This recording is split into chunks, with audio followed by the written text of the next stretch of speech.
Hey friends, it's Em. So I just couldn't figure out how to go live here. Apparently you need the browser Chrome to be able to do live, and Chrome wasn't working, so I had to restart my computer and just all this stuff was happening. So anyways, I'm here and I'm so sorry for running late. I just couldn't figure out the tech, but that's okay. This is the first attempt at going live ever, and we're here. So I just need to do a couple things to set up. And mostly Moochie is about to beg me for treats, and I'm just going to give her some treats so that she doesn't hop up here and want to be a star of the show. So I'll be right back.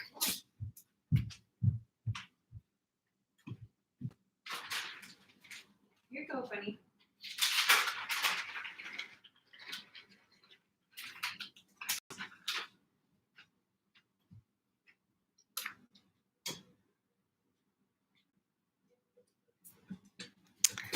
Okay, so let me text my mom.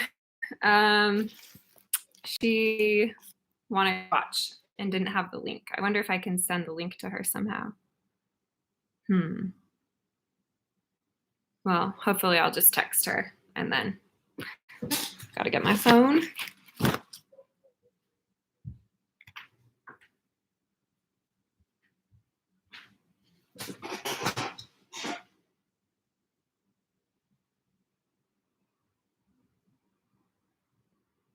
Okay, texted mom.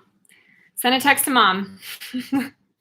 Let's use some lavender essential oils because we just need to de-stress from the technology stress. And let's begin. So my goal is to do some poetry live streams, very similar to the type of readings that I was doing in the poem club before I took a little break from it. And the poem club is swirling around and it will make itself known to me again soon. But at the time, I'm kind of putting that particular women's group off to the side, and I'm just decided to commit to doing a weekly lecture on poetry on this YouTube channel every Sunday at 4:44. So it didn't work out today that I was able to be here. I'm just looking up here to see. My mom's not on yet. I think my mom might be the only observer of the first live, which is kind of perfect. But every 4:44, I'm going to be doing a poetry lecture live. Of course, you don't have to live because we're in the time-space continuum. And this is there is no time, since we know that Albert Einstein taught us that. And so it doesn't really matter if you're tuning in now here live or if you see this at a later date. I just want to bring together everybody who will ever see this video and say thank you. Thank you for watching, being a part of the channel, being a viewer, and thank you to all of my beautiful Poem Club ladies. They really have been the bedrock and support of me trying to figure out what my gift is, what my art is, and how it all works together. And let me just see if I have a text here.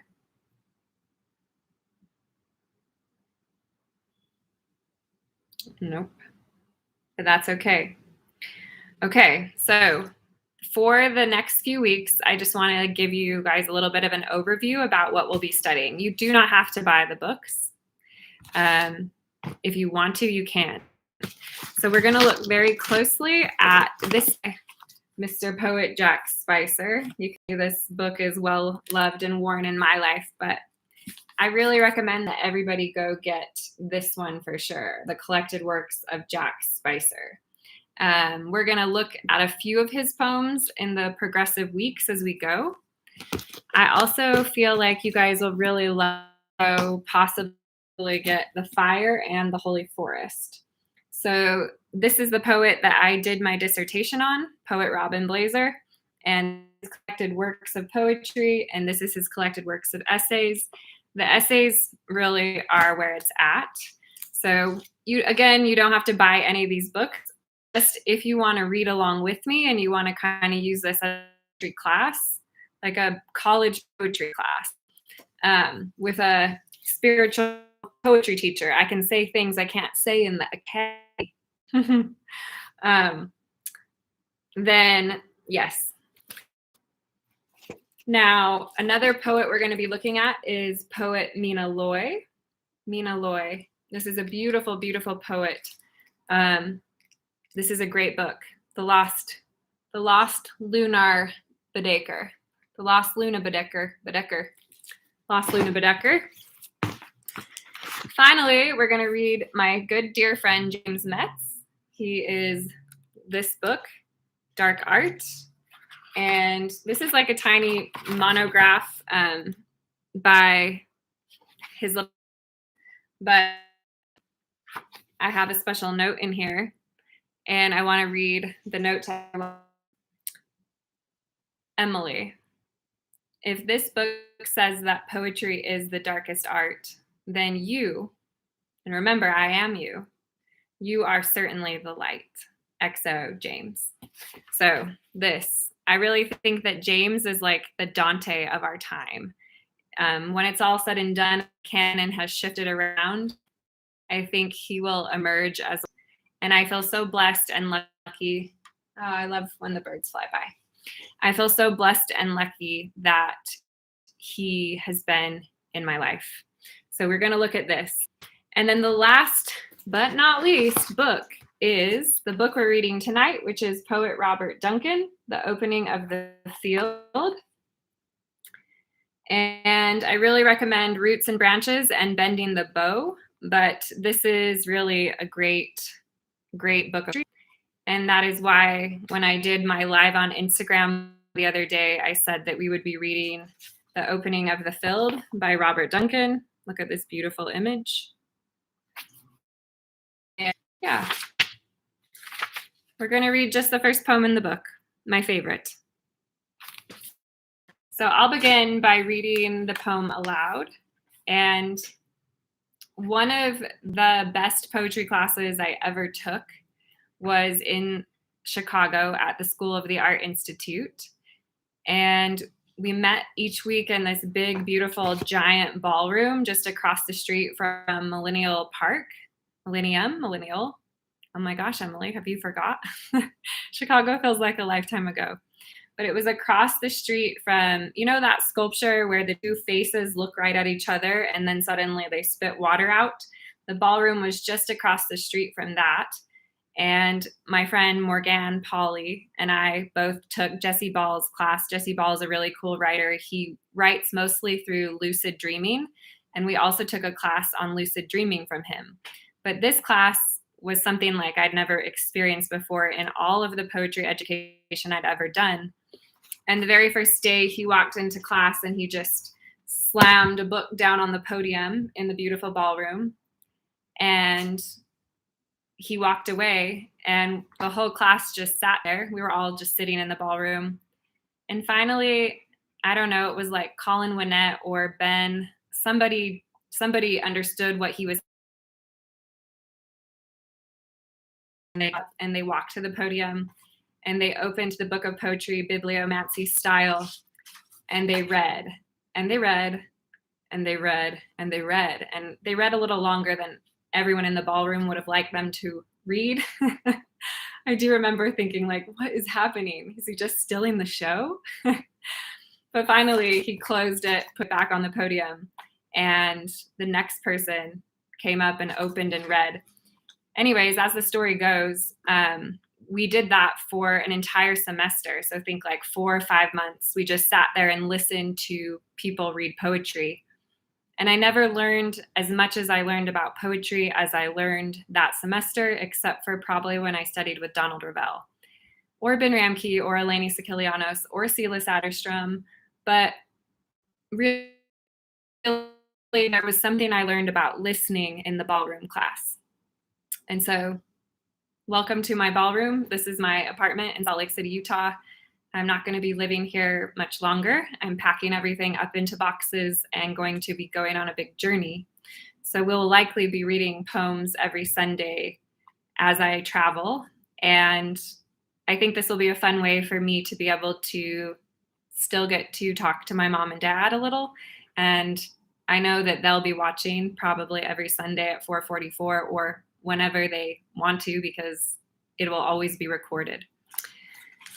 So whether you're joining me here in the present moment now, or whether you are watching this at a later time, welcome to the first official Poetry Divination Sunday.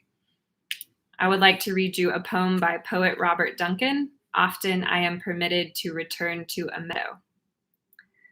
Often I am permitted to return to a meadow, as if it were a scene made up by the mind that is not mine, but is a made place that is mine. It is so near to the heart, an eternal pasture folded in all thought, so that there is a hall therein. That is a made place created by light, wherefrom the shadows that are forms fall, wherefrom fall all architectures. I am. I say are likenesses of the first beloved, whose flowers are flames lit to the lady. That lady is Lady Liberty. She it is, queen under the hill, whose hosts are a disturbance of words within words. That is a field folded. It is only a dream of the grass blowing east against the source of sun, in an hour before the sun's going down, whose secret we see in a children's game of ring around the roses told. Often I am permitted to return to a meadow, as if it were a given property of the mind, that certain bounds hold against chaos. That is a place of first permission, everlasting omen of what is, everlasting omen of what is. Ta-da! Okay, so there's so many different ways or places that I could start to approach this particular poem. And the thing that I want to start with is first the title. Often. Poets use words very specifically. Often I am. Often I am. Oh yeah, look at my shirt. My mama told me to go buy this. We are all one. We are all one. We are all one I am. Often I am permitted. Okay, what's a permit? You need a parking permit. You need a hunting permit. Why does one need a permit?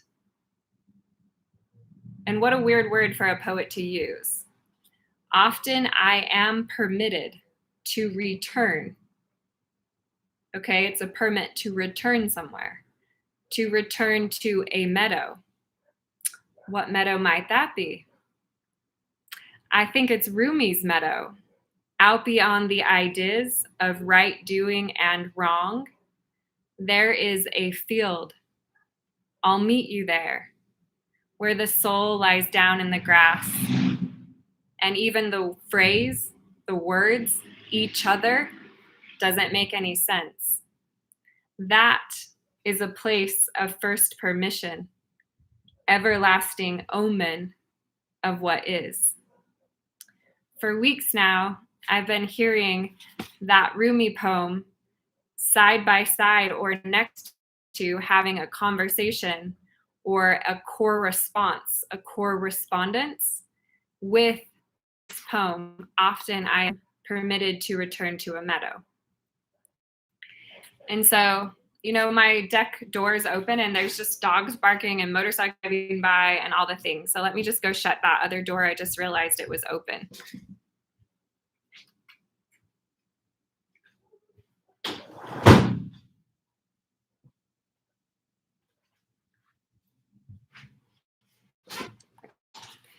That's a little bit better.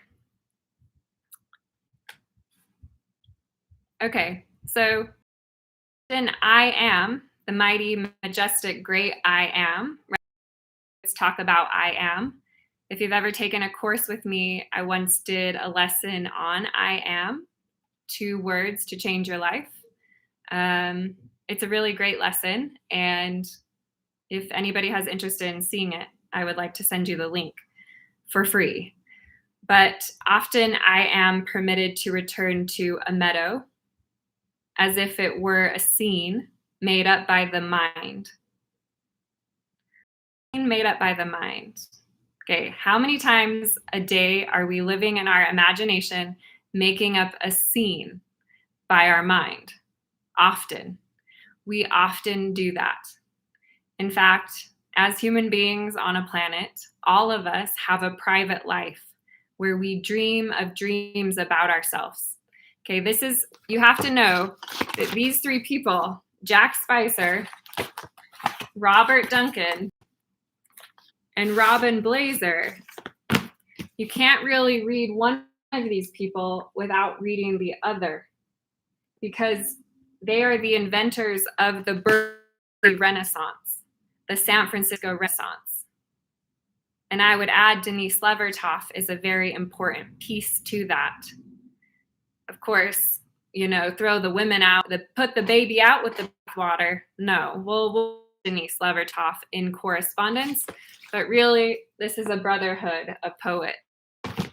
And there's plenty of sisterhoods of poets, and we have a sisterhood of poetesses in the club, and it's really fun. But for now, we're looking at these guys. So Jack Spicer is kind of the ringleader about talking about what a correspondence is, or a core response. So you need to always look at the etymology of the words. So a core response is something that, oh, my heart corresponds to your heart. Our cores are talking to each other. I love you is often the phrase Robin Blazer would use. But he once said that after a while, the phrase I love you, it didn't have any meaning for him anymore. And he said, you can't really just turn it around and say, you love I. And so he decided that really the best phrase would be love I you. Love I you. And he loved Jack Spicer. And the title of Jack Spicer's collected works, My Vocabulary Did This to Me. This is all important. I'll get around to why this is important. Jack was an alcoholic. He was a drunk. He thought that he was ugly. He thought that nobody loved him. He often spent his days longing after things that would never return love to him. He was a weird guy. He wrote letters to the Martians. He wrote back and forth some correspondences to the Martians, the Mars. The Mars, what's Mars? Mars is in our astrological system, and Mars is really a symbol for masculinity. Like Aries is under the sign of Mars, I believe. It's the boldness. Anyways, he wrote letters to Mars, and the aliens, or the Martians, they wrote back to him. And he has these little collections. Let me show you one here. He said, dead men must talk to each other. Dead men must talk to each other. So this is a letter to Lorca. Dear Lorca. So Lorca is a Spanish poet, and I promise this will all make sense. So Lorca is a Spanish poet, and Federico Garcia Lorca.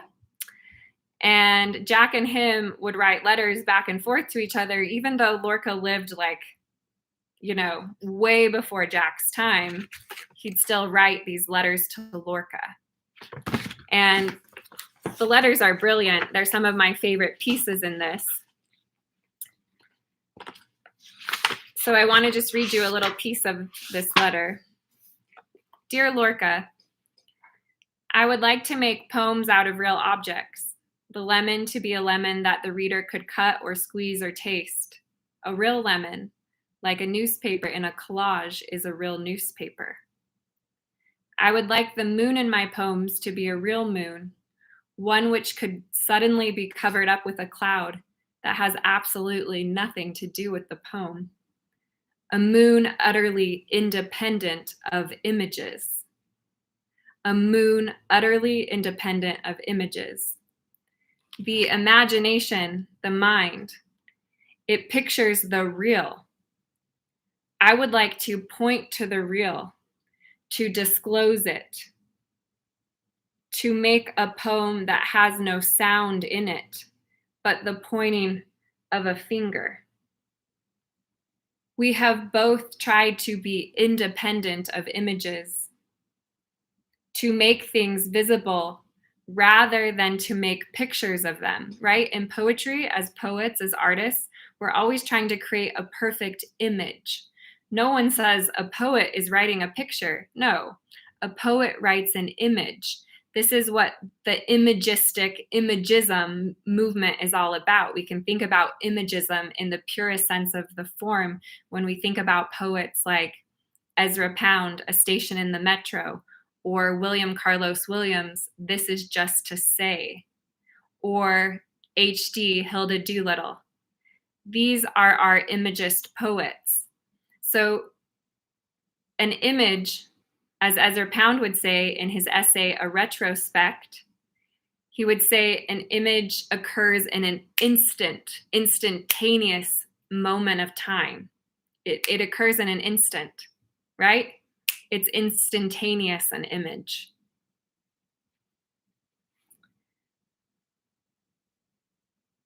We have both tried to be independent of images.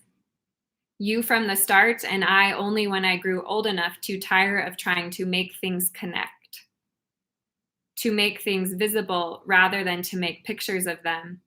Fantasia non-imaginari. Fantasia non-imaginari. So my beautiful friend Nick Garn, he actually wrote a song that was inspired by this phrase, Fantasia non-imaginari. And this is a phrase that really comes from my poet of choice, Robin Blazer. So Robin Blazer, in his book of essays, he really talks about Fantasia non-imaginari. So you see with the point, I'm making a point. The point is that to really read a poem, you need to have nothing but a correspondence, because you don't need to know all the connections I'm telling you. You don't need to know that the shadows that our forms fall is a reference to Plato, the philosopher. You don't actually need to know that the flames lit to the lady. You don't need to know that that's Lady Liberty. You don't need to know that the queen under the hill is the queen that gave birth to America, Britain. You don't need to know that the secret sits in the middle and everybody dances around the secret while it sits in the middle, whose secret we see in a children's game of Ring Around the Roses Told. Why don't you really need to know? Because as Jack Spicer says, things do not connect, they correspond. Things do not connect, they correspond. He says to Lorca, that lemon you saw in Spain, I'll just read it from the book because, I don't want to mess with the master.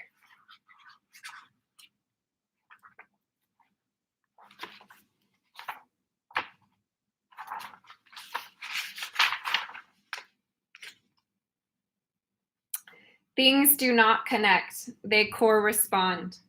That is what makes it possible for a poet to translate real objects, to manifest would be another word. That is what makes it possible for a poet to manifest, to translate real objects, to bring them across language as easily as he can bring them across time.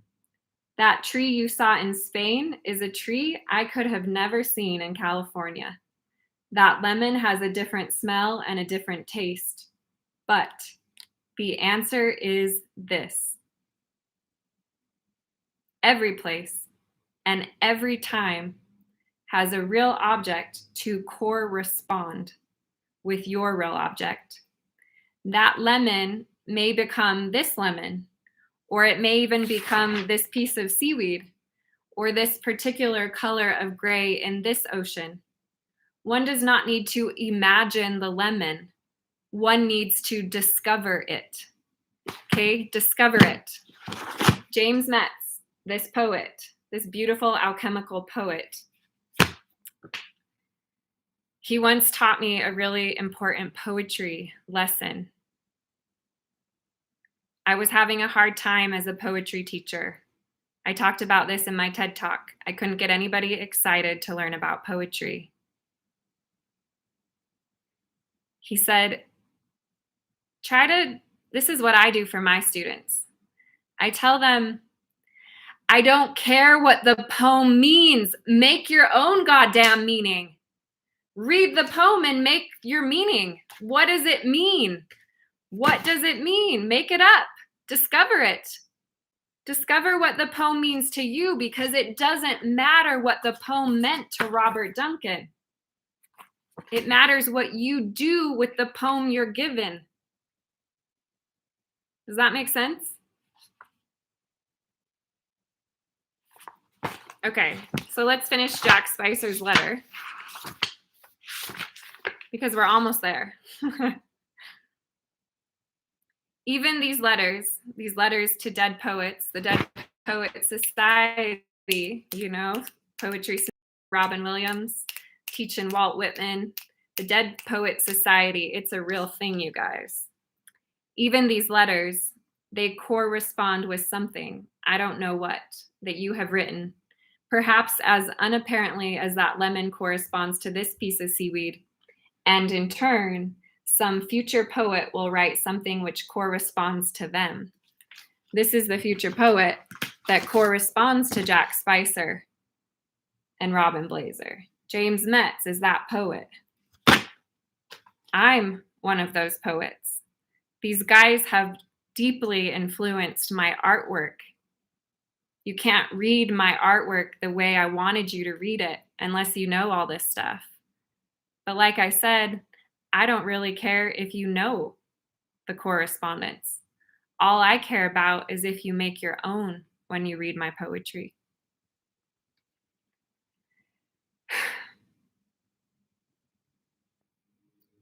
And in turn, some future poet will write something which corresponds to them.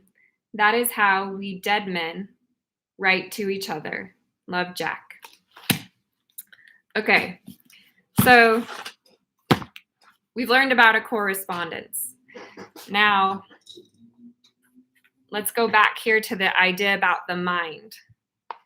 We need to understand something about the way reality works. Everything is being filtered through the mind, through the imagination, through the perceptions, the thoughts, the opinions, and the beliefs that you have about whatever you're perceiving. It doesn't matter if it's a poem or a person. You're still looking through your eyes and perceiving something about a person. And it's your perception. It's not theirs. Whatever you're seeing in front of you, whatever is being mirrored back to you, I'm here to tell you that it's you. It's the glorious, magnificent, big consciousness you, the mighty I am presence. I am you. You are me. At the deepest level of reality, we are a unity. And I'm so sick of division. I'm so sick of division in my own family. I'm so sick of division on Alex Jones's YouTube channel or whatever the fuck he does. I'm so sick of division on CNN. I'm so sick of division. In fact, let me get another book off the shelf, an important author.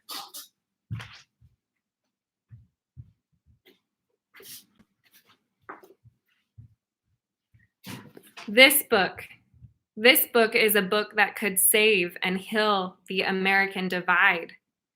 This is a book that could restore. The flowers are flames lit to the lady. She is queen under the hill. They could restore America because America needs restoration.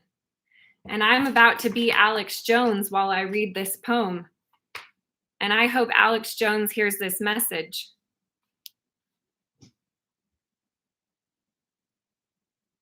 It is only a dream of the grass blowing east against the source of the sun in an hour before the sun's going down, whose secret we see in a children's game of ring around the roses told. Often I am permitted to return to a meadow as if, the word as. Wow, the poetry of the word as above, so below. You have all heard that very famous alchemical axiom, as above, so below, as within, so without. All of that correspondence, it happens through the mind. The mind pictures the real. It is the corresponding thing between the above and the below. It has to filter and go through the mind. Well, let me tell you, ladies and gentlemen, the mind is a place of first permission, everlasting omen of what is. You know, I had this poetry professor. I would call her a poetry professor. She was brilliant. She actually writes mini fiction. Her name was Janet Desagnier. She's still alive and kicking and wonderful as always. I follow her on Instagram. Hi, Janet, if you ever see this. One time you told me a story that you, as a fiction writer, had sort of gotten irritated with a poet in your classroom for the using the word is, because apparently fiction writers should never use the word is. But apparently poets should always use the word is, because it is what it is, because so it is. To be or not to be, that is the question. But what if you let things just be as they are? That's what they are. That's the is. It's the big is. Just let everything be as it is. You know what I'm saying? Because when you try to fix other people, when you try to change other people, when you try to manipulate other people, when you try to control other people, when you try to sabotage other people, when you try to curse other people, when you try to hurt other people, the only person you're ever hurting is yourself. So when you won't forgive someone, it's because you won't forgive yourself. So you need to understand what's going on at a deeper level in your mind so that you can actually hear, why am I not willing to see that this person is actually me and I am him, and this is a mirrored response.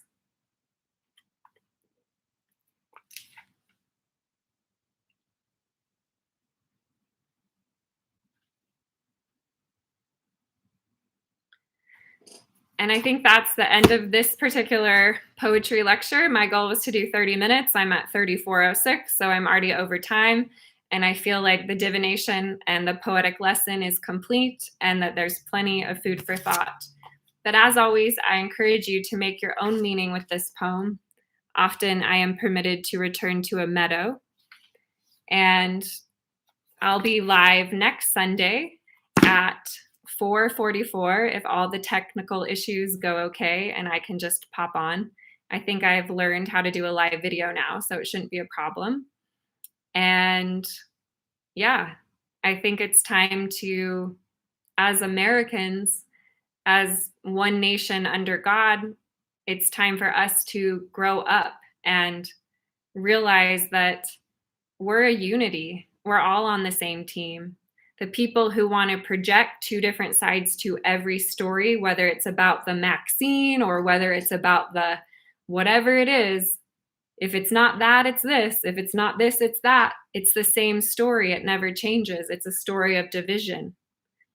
So we have to become transcendent. We have to become an all-seeing eye, and we have to see through love. And Jack Spicer writes what love is. He says it's to leave it be. And he says, if you love your poetry, don't try to tame it. Don't try to fix it. Don't try to do anything to it. Just let it go out and through the tunnel and come back to you while you do more important things like loving and learning patience. And I hope that wherever you are in your own life path and your own journey, that you really just let the things that are not meant for you go, and you let the things that are meant for you come back to you. And yeah, that's the end of the message. So much love. Thank you for the 2 people who are watching. I'm not sure who you are. I know my mom's one of them. But I'll be back next week for another poetic lesson. And I would really appreciate it if you do watch this video and you make it all the way to the end. It's really helpful if you share it with someone or give it a like. That will help the algorithm. And yeah, the more people who hear about poetry and listen to poetry and learn about the experience of poetry and learn to truly live like a poet, the better, in my mind. I wish I could have a whole kingdom full of poets, people who are creative and genius and connected to source energy and ready to flow heaven on earth and the win-win-win. And so thank you. Send this if you feel the urge. And if you are overflowing with money, if you have liquid assets, if you have cash flow, and you wouldn't mind donating to my cause and my work, I decided that I want to do all of these lectures for free, but also leave the option to donate. So I'll go ahead and post my info below. You'll see my PayPal link.